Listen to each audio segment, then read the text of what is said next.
Bonjour, bonjour, chers bien-aimés dans le Seigneur. Nous sommes arrivés à notre moment de la lecture de la parole de Dieu. Je vais nous inviter à nous disposer pendant ce moment où nous allons lire sa parole. Avant que nous puissions commencer, je vais nous inviter à partager, à inviter un bien-aimé qui aimerait bien lire la parole de Dieu, à inviter quelqu'un à partager dans des groupes dans lesquels, auxquels nous appartenons. Si nous pouvons juste partager la parole de Dieu.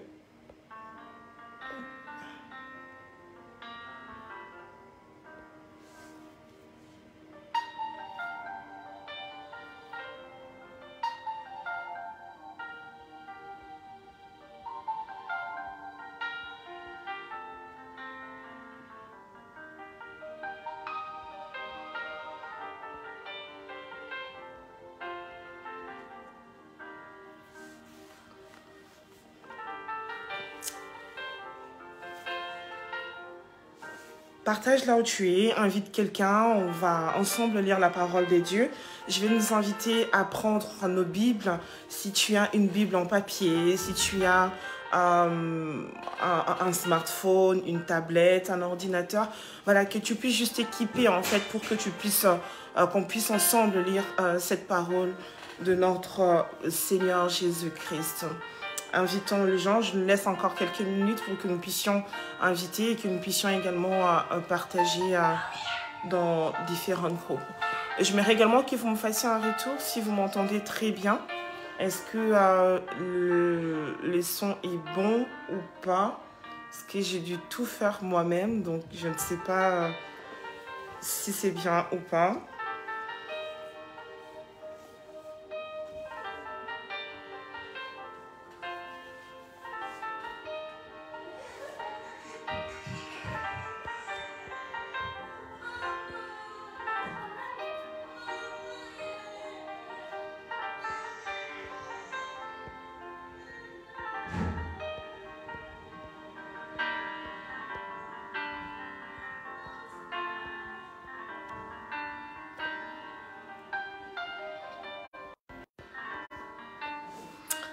Alors, très bien, on m'a fait un retour, le son est bon. Que le nom du Seigneur soit béni. Sans plus tarder, j'espère qu'on a eu le temps de partager. On va recommander ces instants entre les mains de Dieu. On va dire merci au Seigneur de nous avoir permis de pouvoir nous retrouver là pour que nous puissions lire cette parole.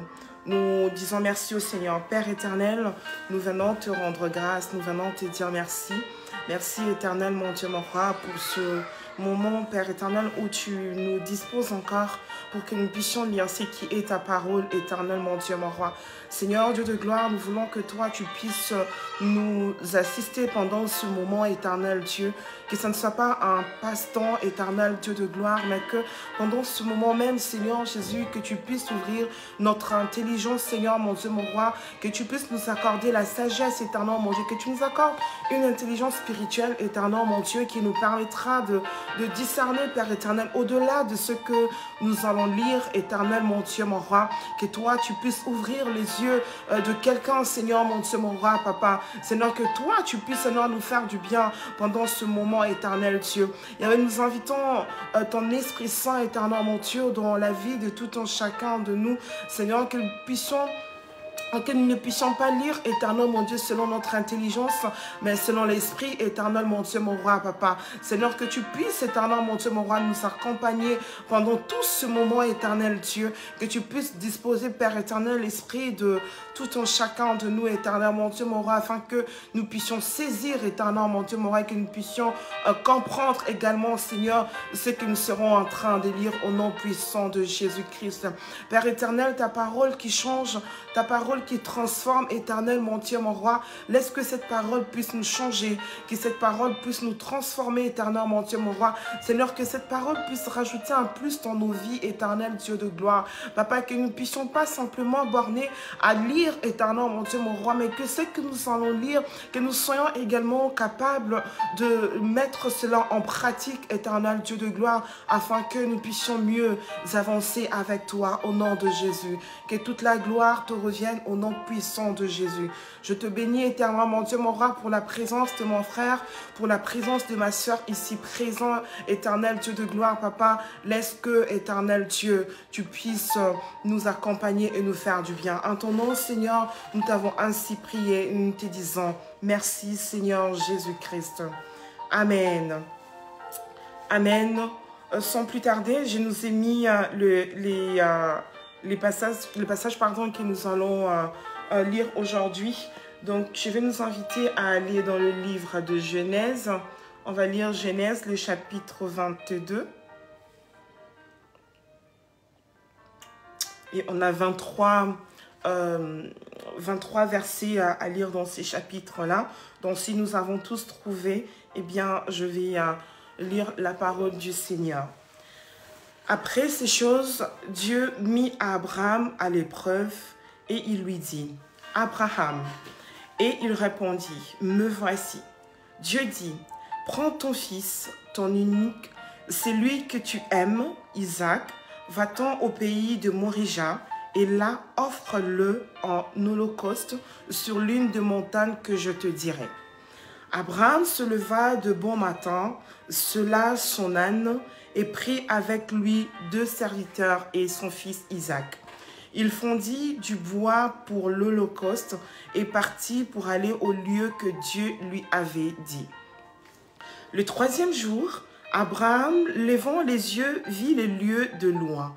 Et Abraham dit à ses serviteurs, « Restez ici avec l'âne, moi et le jeune homme, nous irons jusque-là pour adorer et nous reviendrons auprès de vous. » Abraham prit le bois pour l'holocauste, il chargea sur son fils Isaac et porta dans la main le feu et le couteau. Et ils marchèrent tous deux ensemble. Alors Isaac parla à Abraham son père, dit, « Mon père » Et il répondit, « Me voici mon fils. » Isaac reprit, « Voici le feu et le bois, mais où est l'agneau pour l'holocauste » Abraham répondit, « Mon fils, Dieu se pourvoira lui-même de l'agneau pour l'holocauste. » Et ils marchèrent tous deux ensemble. Lorsqu'ils furent arrivés au lieu que Dieu lui avait dit, Abraham y éleva un autel et rangea le bois. Il lia son fils Isaac et le mit sur l'autel par-dessus le bois. Puis Abraham étendit la main et prit le couteau pour égorger son fils. Alors l'ange de l'Éternel l'appela des cieux et dit, « Abraham, Abraham !»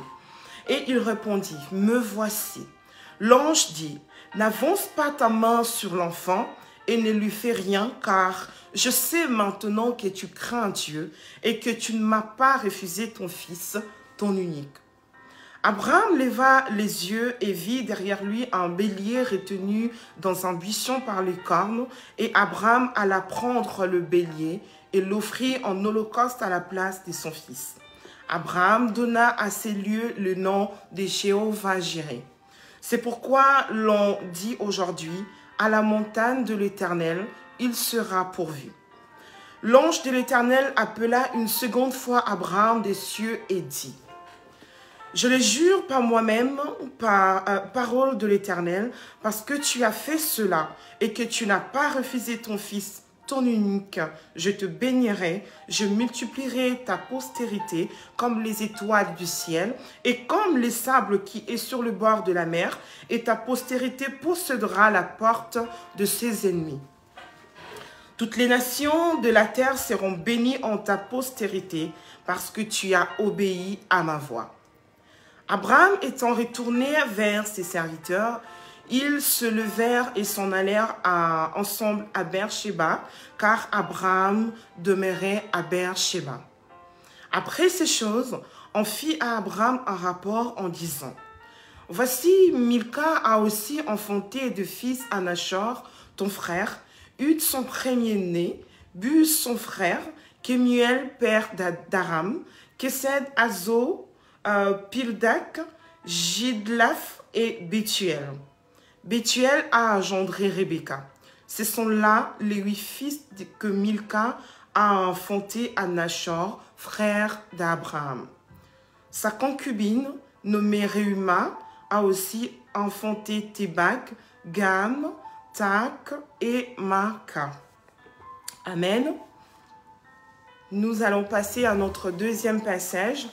Je salue tous ceux qui sont là connectés avec nous. Bonjour à maman Micheline, que le Seigneur puisse te bénir. Bonjour à maman Odile, sois bénie également.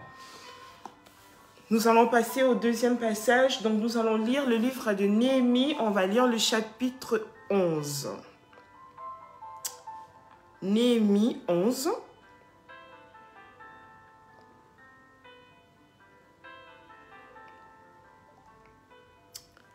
Avons-nous trouvé?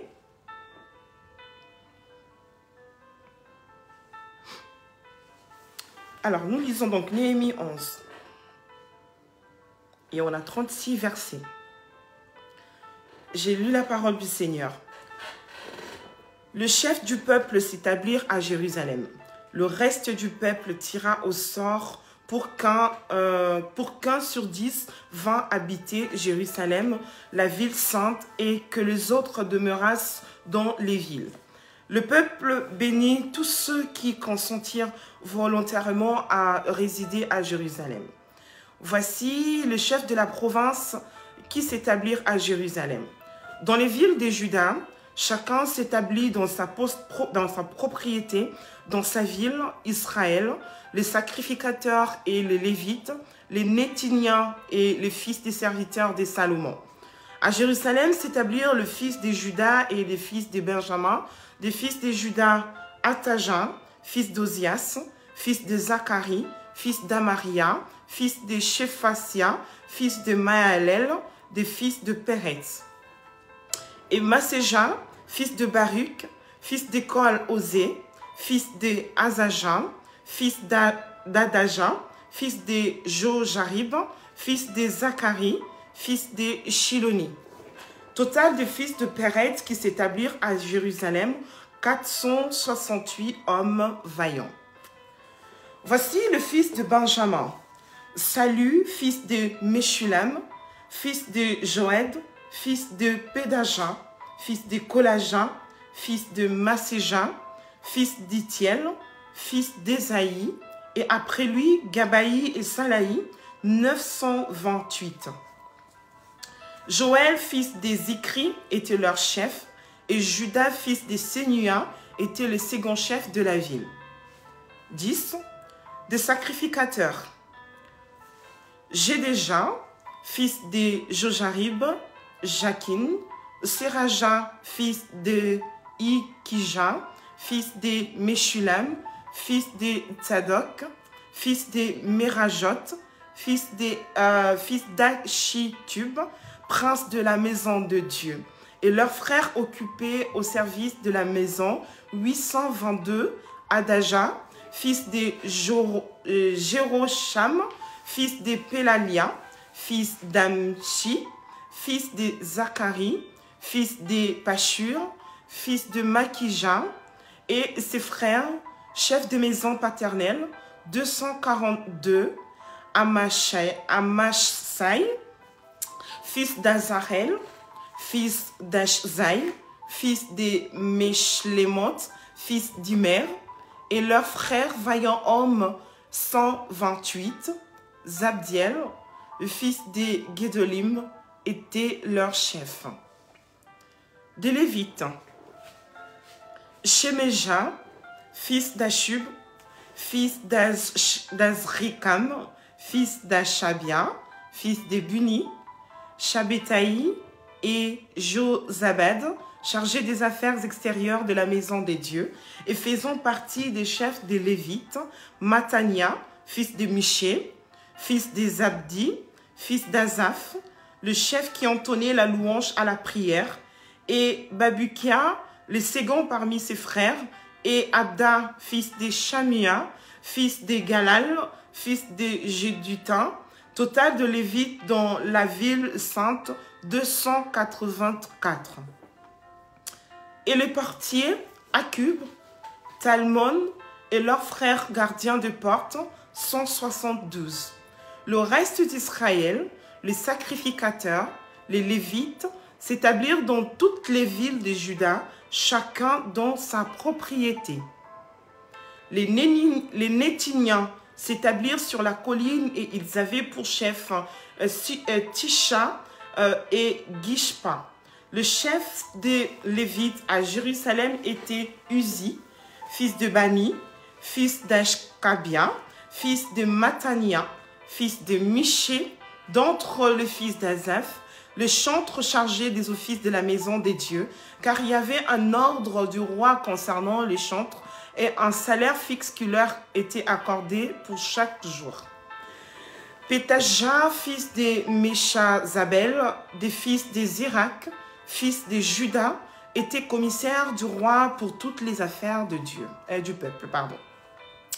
Dans les villages et leurs territoires, des fils de Juda s'établirent à Kirjat Arba et dans les lieux de son ressort, à Dibon et dans les lieux de son ressort, à Jekabsel et dans le village de son ressort, à Jeshua, à Molada, à Beth-Palet, à Tsar Shual, à Beersheba et dans les lieux de son ressort, à Chiklag, à Mekona et dans les lieux de son ressort, à En-Rimon, à Soréa, à Jarmut, à Zanoak, à Dulam et dans les villages de leur ressort, à Lakis et dans son territoire, à Zeka et dans les lieux de son ressort. Ils s'établirent depuis Beersheba jusqu'à la vallée de Hinnom. Les fils de Benjamin s'établirent depuis Geba à Micmach et à Aja, à Bethel et dans les lieux de son ressort, à Nanoth, à Nob, à Anania, à Tsor, à Rama, à Gitaïm, à Adid, à Tseboïm, à Nebalat, à Lord et à Ono, la vallée des ouvriers. Il y eut des Lévites qui se joignirent à Benjamin, quoique appartenant aux divisions de Juda. Amen. Donc, nous allons passer au prochain chapitre, prochain livre. Nous allons donc dans le Nouveau Testament. Nous allons lire le livre de Matthieu, le chapitre 21. Matthieu 21.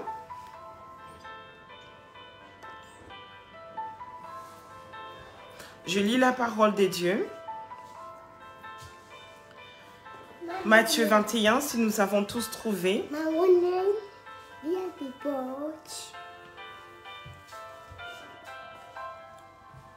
Et là, nous avons 46 versets à lire. Nous lisons donc à partir du verset 1.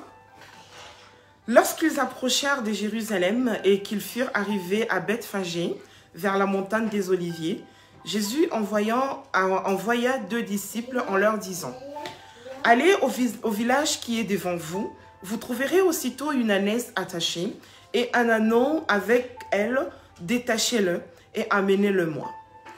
Si quelqu'un vous dit quelque chose, vous répondrez, le Seigneur en a besoin, et à l'instant, il le laissera aller. » Or, ceci arriva afin que s'accomplisse ce qui avait été annoncé par le prophète.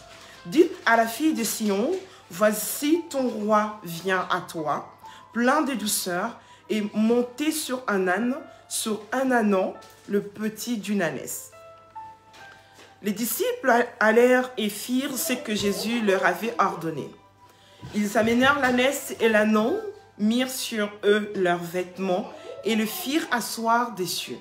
La plupart des gens de la foule étendirent leurs vêtements sur le chemin, d'autres coupèrent des branches d'arbres et en jonchèrent la route.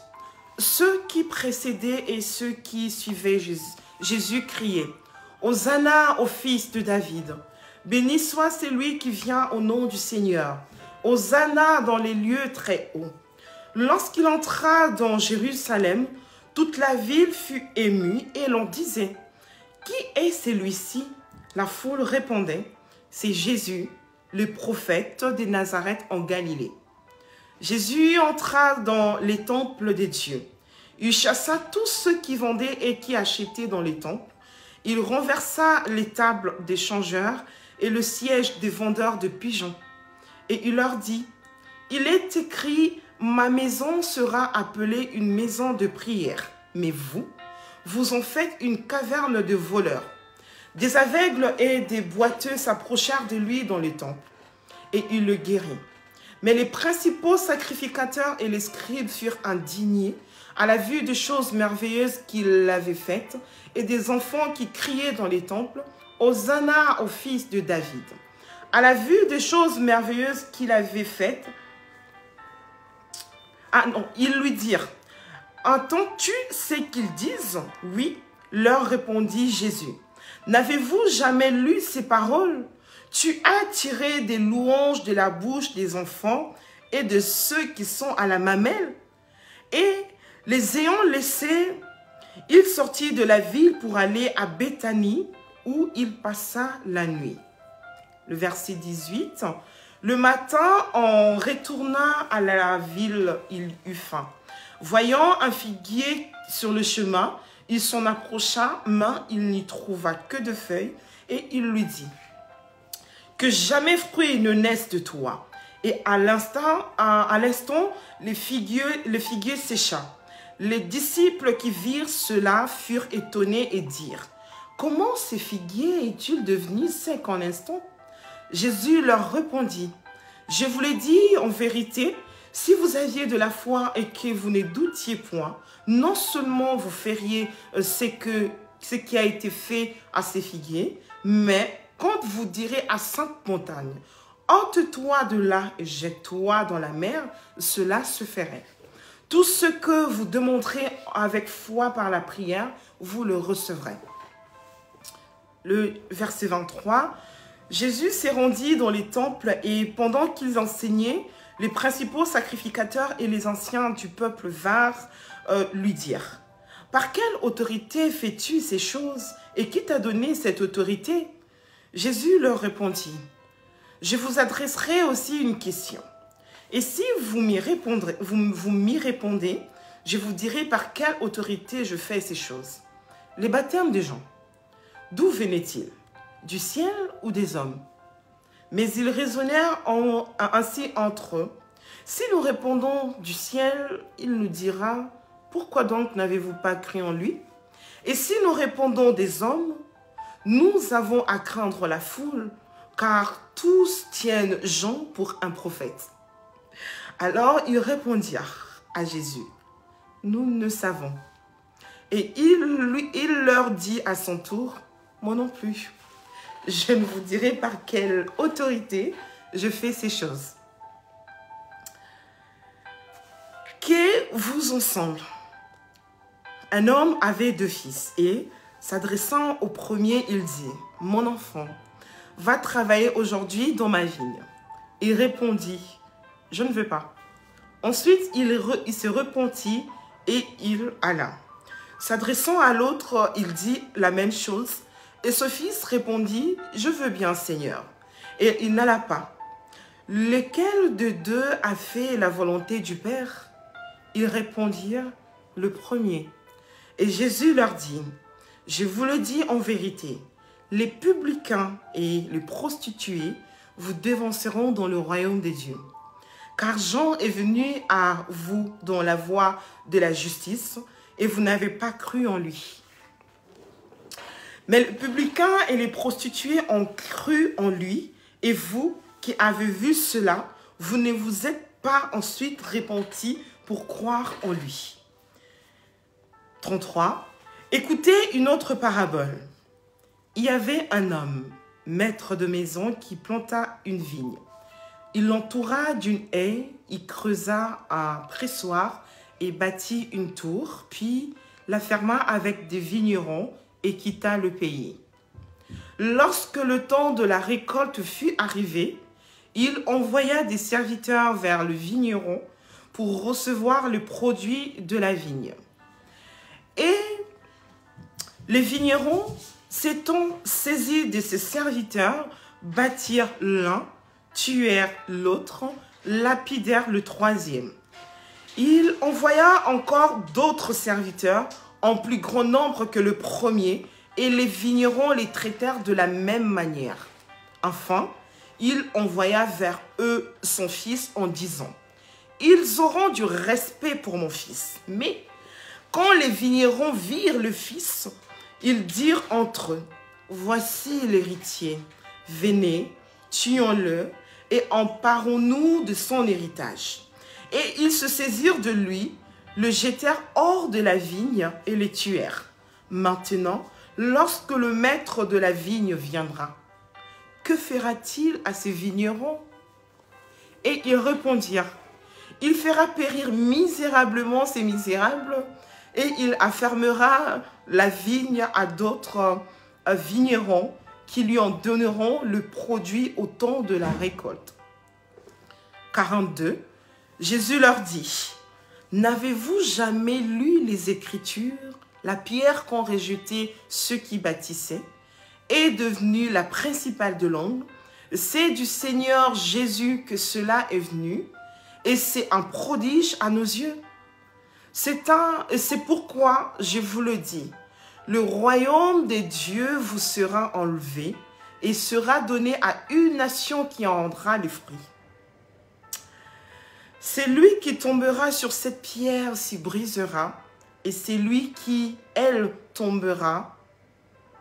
C'est lui sur qui elle tombera sera écrasé. » Après avoir entendu ces paraboles, les principaux sacrificateurs et les pharisiens comprirent que c'était d'eux que Jésus parlait, et ils cherchaient à se saisir de lui, mais ils craignaient la foule parce qu'elle le tenait pour un prophète.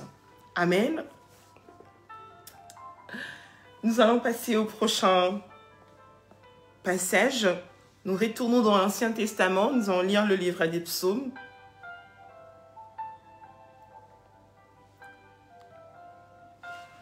Nous sommes dans Psaume 18 à partir du verset 28 à 36.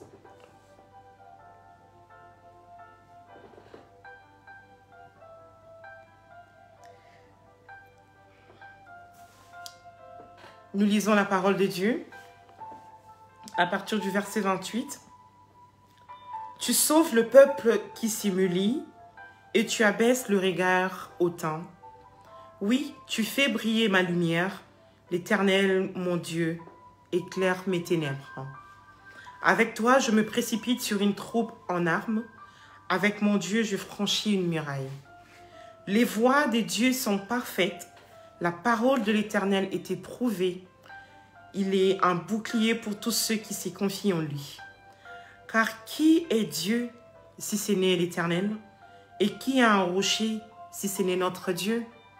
C'est Dieu qui me ceint de force et qui me conduit dans la voie droite.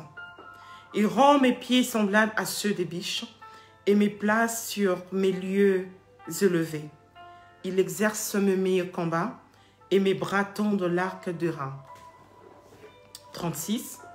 Tu me donnes le bouclier de ton salut. Ta droite me soutient et je deviens grand par ta bonté. Tu élargis le chemin sous mes pas et mes pieds ne chancellent point. Ah, je lis 37, j'avais dit 36. Nous allons lire notre tout dernier passage, donc nous allons au livre de Proverbes.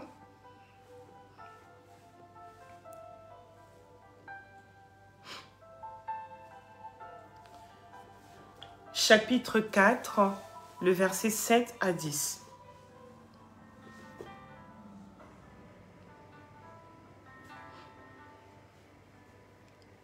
Nous lisons.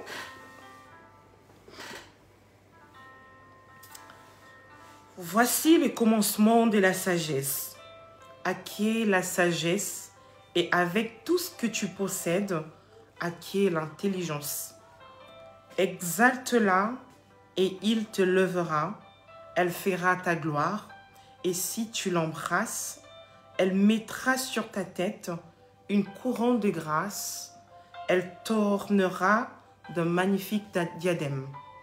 Écoute mon fils et reçois mes paroles et les années de ta vie se multiplieront. Amen. Que le Seigneur soit béni et que le Seigneur vous bénisse également. Ne nous limitons pas à cette lecture que nous venons de faire. Je nous proposerai de prendre encore ce passage, de relire encore ce passage et le Seigneur donnera un message particulier à tout un chacun de nous. Que le Seigneur puisse nous bénir pour l'obéissance que nous avons, pour ce temps que nous l'avons accordé, pour que nous puissions lire sa parole. En tout cas, ce n'est pas ma parole, c'est la parole des dieux. Et le Seigneur avait voulu que nous puissions lire cela. Nous allons rendre grâce à Dieu, lui dire merci pour ce temps que nous avons prié. Nous prions. Seigneur, nous te disons merci et nous te rendons grâce. Nous te disons que tu sois élevé, éternel Dieu de gloire, parce que tu es merveilleux. Tu nous avais permis d'être là présent avec mes bien-aimés pour pouvoir lire ta parole. Ta parole nous dit, Seigneur Jésus, le psalmiste dit que je serre ta parole dans mon cœur afin de ne pas pécher contre toi. Éternel, mon Dieu, mon roi, lisons ta parole. Nous voulons, Père éternel, que tu mettes en nous ces désirs, Seigneur Jésus. Même si ce n'est pas dans les habitudes de tout un chacun de nous, mais Seigneur, que ce désir puisse naître, éternel, mon Dieu, mon roi, dans nos cœurs. Que chaque jour, éternel, mon Dieu, mon roi, nous puissions chercher à nous affectionner de ta parole, éternel Dieu. Que nous puissions chercher à lire ta parole, à la méditer, éternel, mon Dieu, mon roi, afin que nous puissions grandir, éternel Dieu de gloire. Afin que de choses que nous avions l'habitude de faire, mais qui ne sont pas conformes à ta parole, éternel, mon Dieu, mon roi, que nous puissions être à même, éternel, mon Dieu, de pouvoir abandonner cela et pouvoir nous consacrer entièrement à toi, Seigneur Jésus. Père, à travers ces lectures que nous faisons tous les jours, éternel, mon Dieu, mon roi, laisse que la maturité, éternel, mon Dieu, mon roi, puisse s'emparer de nous, éternel Dieu, que nous puissions l'acquérir, éternel, mon Dieu, mon roi, que nous puissions vraiment être désirés, éternel, mon Dieu, de marcher selon ta parole, éternel Dieu, et surtout, Père, de la mettre en pratique, Père éternel, afin que nos vies puissent être un parfum de bonne odeur au devant de toi. Merci, éternel, mon Dieu, mon roi, Père, pour mes bien-aimés qui étaient là présents. Merci, Père éternel, de le bénir, de bénir également ceux-là qui liront en différé, éternel, mon Dieu, Yahweh, Papa, que toi, tu puisses ouvrir l'entendement spirituel de tout un chacun, éternel Dieu. Lorsque nous serons en train de méditer personnellement, éternel, mon Dieu, cette parole, Dieu de gloire, daigne nous donner une révélation, éternel, mon Dieu, mon roi, la révélation avec laquelle nous marcherons durant toute notre vie. Bénis ta servante, éternel, mon Dieu, maman Micheline,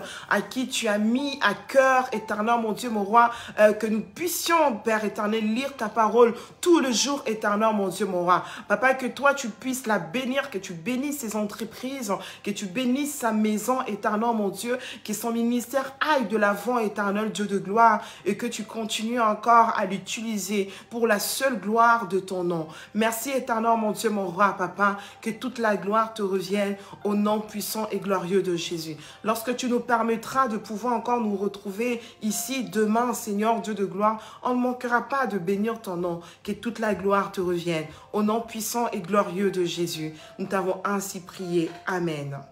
Amen. Amen, amen. Que le Seigneur puisse nous bénir. Je nous donne rendez-vous demain à la même heure. Nous allons encore lire le passage de demain. Que Dieu puisse nous bénir. Je vous aime de l'amour du Seigneur et je vous dis à demain. Au revoir.